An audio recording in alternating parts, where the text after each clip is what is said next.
Buongiorno a tutti e bentornati su Cryptanalysi. Oggi andremo a vedere in questo video cosa stanno facendo le banche centrali e soprattutto andremo a vedere le nazioni che hanno bannato le cripto, ma anche le Central Bank Digital Currency, che cos'è che sono? Andremo a vedere direttamente anche una lista delle banche centrali, ma tutto questo è in questo video, quindi prima di cominciare vi ricordo semplicemente che non sono un consulente finanziario e questi non sono consigli finanziari, ma bensì sono delle analisi e in questo caso sono anche delle ricerche che ho fatto proprio per voi.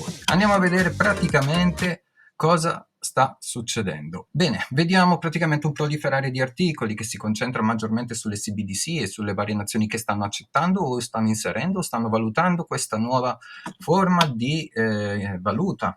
Possiamo andare a vedere allora che la domanda principale è cosa stanno facendo le banche centrali, perché appunto se le CBDC si concentrano su quello, tutto nasce da che cosa? Dal Bitcoin e dal fatto che le banche non vogliono il Bitcoin.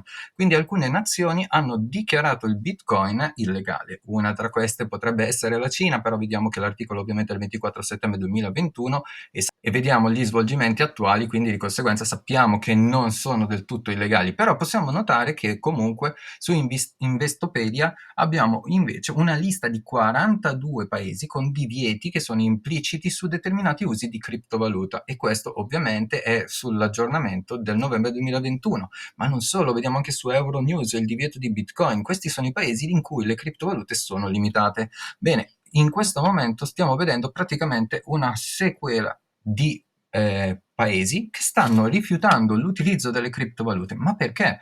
Perché la domanda era come entrare nel mercato cripto senza accettare totalmente le cryptocurrency. Bene, hanno ideato questo nuovo mezzo che è la CBDC, cioè la Central Bank Digital Currency. In questo momento possiamo valutare soprattutto il progetto, perché? Perché è ancora su fase teorica, ci sono alcune nazioni che si sono spinte ben oltre, hanno anche avanzato anche delle regolamentazioni, ma in questo momento siamo praticamente ancora in una fase di sperimentazione. Ma vediamo cosa vuol dire CBDC per Wikipedia, una valuta digitale della banca centrale, una CBDC chiamata anche valuta digitale fiat o moneta di base digitale. È una valuta digitale emessa da una banca centrale piuttosto che da una banca commerciale. Un rapporto del Bank of International Settlement afferma che, sebbene il termine valuta digitale della banca centrale non sia ben definito, la maggior parte lo immagina come una nuova forma di moneta della banca centrale, che è diversa da saldi in conti di riserva o di regolamento tradizionali.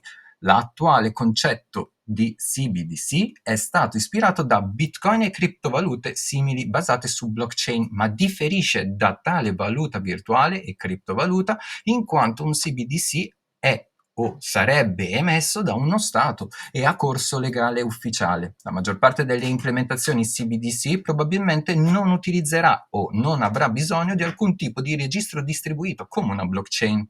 Le CBDC sono attualmente per lo più in fase ipotetica, con alcuni in programma di proof of concept. Secondo Christine Lagarde, capo della BCE, più di 80 banche centrali stanno esaminando le valute digitali. Il RMB digitale cinese è stata la prima valuta digitale emessa da una grande economia. Questo già ci dà una visione diversa. Allora vediamo le caratteristiche. Un CBDC è uno strumento digitale ad alta sicurezza, come le banconote di carta.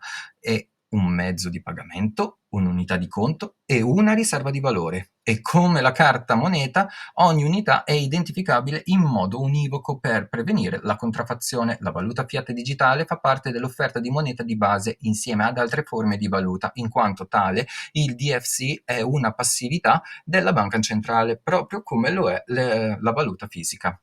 È uno strumento di trasporto digitale che può essere memorizzato, trasferito e trasmesso da tutti i tipi di sistemi e servizi di pagamento digitali. La validità della valuta digitale è indipendente dai sistemi di pagamento digitali che memorizzano e trasferiscono la valuta fiat digitale. Le proposte per attuazione della CBDC spesso implicano la fornitura di conti bancari universali presso le banche centrali per tutti i cittadini. Quindi, come possiamo notare, è un simile, ma non sarà alla fin dei conti come avere la banconota di carta. Avrà una differenza, esempio, che dovranno tutti quanti i cittadini di quella nazione avere un conto all'interno della banca centrale. Quindi di conseguenza dovremo andare a valutare molto bene qual è in realtà il proof of concept. Quindi cos'è un proof of concept? La prova di concetto, o POC, nota anche come prova di principio, è una realizzazione di un certo metodo o idea al fine di dimostrarne la fattibilità, o una dimostrazione in linea di principio con l'obiettivo di verificare che qualche concetto o teoria abbia potenziale. Un proof of concept è solitamente piccolo e può essere completo o meno. Queste prove collaborative mirano a testare la fattibilità di concetti e proposte di business per risolvere problemi aziendali e accelerare gli obiettivi di innovazione aziendale. Quindi, in questo caso abbiamo capito che il proof of concept è semplicemente un progetto che è ancora su base ovviamente ipotetica e sta facendo su base teorica i suoi esperimenti e le sue sperimentazioni, appunto. Ok, abbiamo capito e quindi adesso dobbiamo guardare qual è l'azienda che comunque propone questo servizio, cioè il trasferimento del valore, delle valute, tutto quanto. E di chi sto parlando se non di Swift? Tutti quanti ormai abbiamo conosciuto Swift grazie alle sanzioni dell'America verso la Russia, quindi non mi dilungo nella spiegazione di cos'è Swift, ma se guardate abbiamo praticamente un blockchain proof of concept nel 2018, quindi in questo periodo dovremmo avere dei risultati. Useranno un DLT, quindi andiamo a vedere che cos'è un libro mastro distribuito, chiamato anche libro mastro condiviso o tecnologia del libro mastro distribuito o ancora DLT. È un consenso di dati digitali replicati, condivisi e sincronizzati, distribuiti geograficamente su più siti, paesi e istituzioni, o istituzioni. A differenza di un database centralizzato, non esiste un amministratore centrale. In alcuni casi viene utilizzato un termine alternativo, RJT, per Replicate Journal Technology, poiché l'informazione viene replicata nei nodi contenenti copia completa dell'informazione e l'informazione nei blocchi è inclusa in modo tempestivo, più sotto forma di giornale di registrazione contabile che come libro contabile. È necessaria una rete peer-to-peer e algoritmi di consenso per garantire la replica tra i nodi. Una forma di progettazione del registro distribuito è il sistema blockchain, che può essere pubblico o privato. Quindi, di conseguenza, possiamo notare che l'idea è praticamente di avere un servizio come quello blockchain, però privato, e quindi avrà delle diversità, visto che appunto non avrà bisogno di essere un distribuito, perché appunto non avrà bisogno di essere condiviso, visto che si parla di banche centrali, e quindi alla fin dei conti dovrebbe essere tutto accentrato.